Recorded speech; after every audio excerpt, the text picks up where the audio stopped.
SPB എന്നത് സംഗീതപ്രേമികൾക്ക് വെറും മൂന്നക്ഷരം മാത്രമായിരുന്നില്ല. അതൊരു വികാരമായിരുന്നു. ആത്മാവിനോട് ചേർത്ത അനേകം ഗാനങ്ങളായിരുന്നു.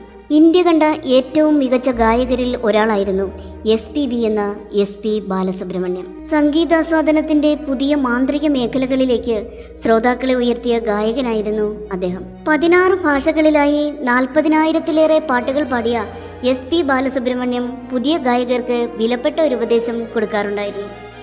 എന്നെ മാതൃകയാക്കരുത്, ഞാൻ ഒരു പ്രത്യേക സൃഷ്ടിയാണെന്ന് വിചാരിച്ചാൽ മതി. ചിട്ടകളൊന്നുമില്ലാത്ത ജീവിതമായിരുന്നു കൂട്ടുകാർ ബാലു എന്നും സിനിമാ ലോകത്തുള്ളവർ SPB എന്നും സ്നേഹാദരങ്ങളോടെ സംബോധന ചെയ്യുന്ന SP ബാലസുബ്രഹ്മണ്യത്തിൻ്റേത്. മനസ്സ് പറയുന്നത് പോലെ ജീവിക്കുകയാണെന്ന് അദ്ദേഹം പറയും. ഒന്നാന്തരം പുകവലിക്കാരനായിരുന്നു വർഷങ്ങളോളം. ഇനി തുടർന്നാൽ പ്രശ്നം എന്ന സ്ഥിതി വന്നപ്പോഴാണ് നിർത്തിയത്. ഐസ്ക്രീമും തണുത്ത വെള്ളവും എരിവും പുളിയും ഒന്നും അദ്ദേഹത്തിന് പ്രശ്നമായിരുന്നില്ല. തണുപ്പ് കാലത്ത് കഴുത്തിൽ ഒരു മഫ്ലർ പോലും ചുറ്റാൻ മുതിർന്നില്ല. ഇതിനിടെ വോക്കൽ കോഡിന് 2 തവണ ശസ്ത്രക്രിയ, പൊണ്ണത്തടി കുറയ്ക്കാനുള്ള സർജറി, നിത്യവും ഒട്ടേറെ മരുന്നുകൾ. എന്നിട്ടും ഓരോ വയസ്സ് പിന്നിടുന്തോറും ആ ശബ്ദം കൂടുതൽ മധുരിച്ചു. SPB പറയുന്നത് പോലെ പ്രത്യേക സൃഷ്ടി. ഒട്ടേറെ തവണ ദേശീയ അവാർഡ് നേടിയ ഈ മഹാഗായകൻ സംഗീതം അഭ്യസിച്ചിട്ടില്ലെന്ന് പറഞ്ഞാൽ ആരെങ്കിലും വിശ്വസിക്കുമോ?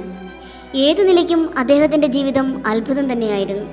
അനുകരിക്കാനാകാത്ത വഴികളിലൂടെയുള്ള സ്വരസഞ്ചാരം. ആന്ധ്രാപ്രദേശിലെ നെല്ലൂരിനടുത്തുള്ള കൊനട്ടമ്മപേട്ടയിൽ 1946 ജൂൺ 6 ജനിച്ച ശ്രീപതി പണ്ഡിതാരാധ്യുല ബാലസുബ്രഹ്മണ്യത്തിന് സംഗീതം ജന്മസിദ്ധമായിരുന്നു.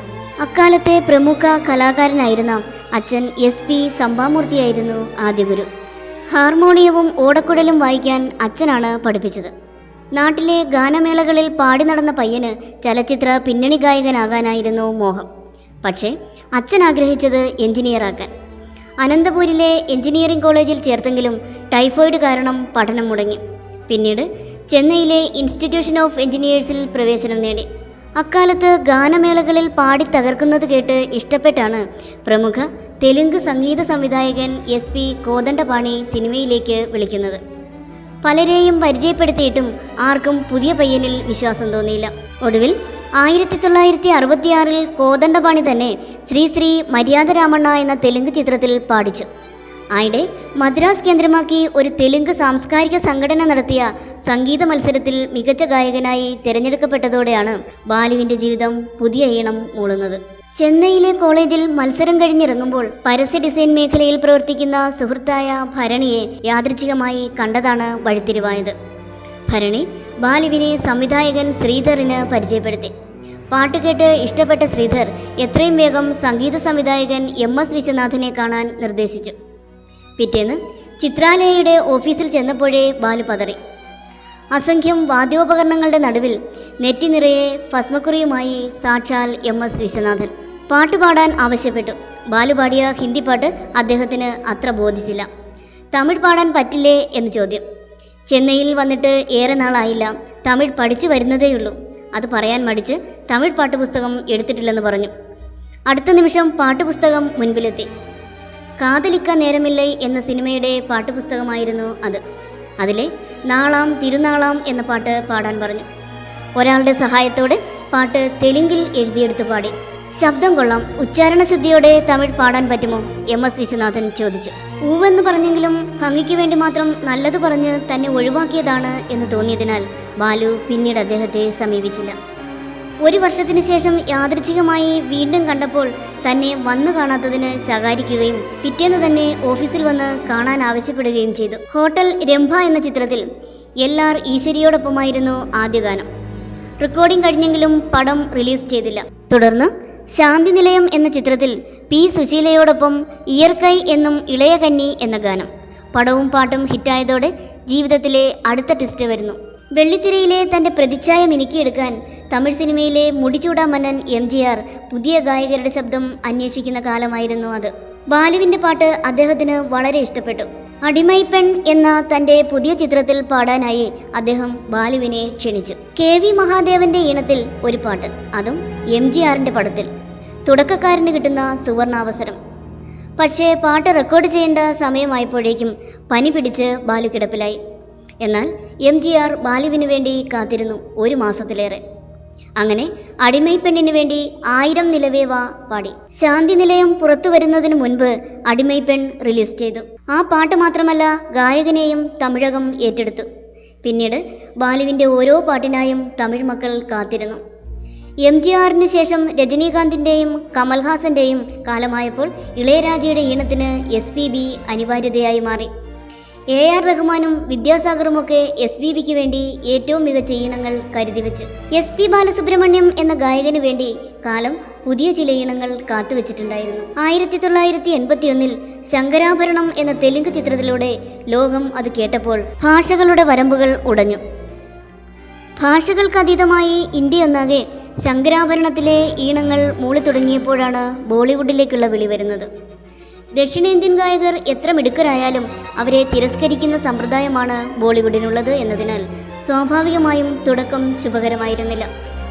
ഹിന്ദി ഉച്ചാരണം ശരിയല്ലെന്ന് പറഞ്ഞ് പ്രശസ്ത സംഗീത സംവിധായകർ പലരും മാറ്റി നിർത്തി. അപ്പോഴാണ് ലക്ഷ്മികാന്ത് പ്യാരേലാൽ SPBയെ വച്ചൊരു പരീക്ഷണത്തിന് തയ്യാറാകുന്നത്.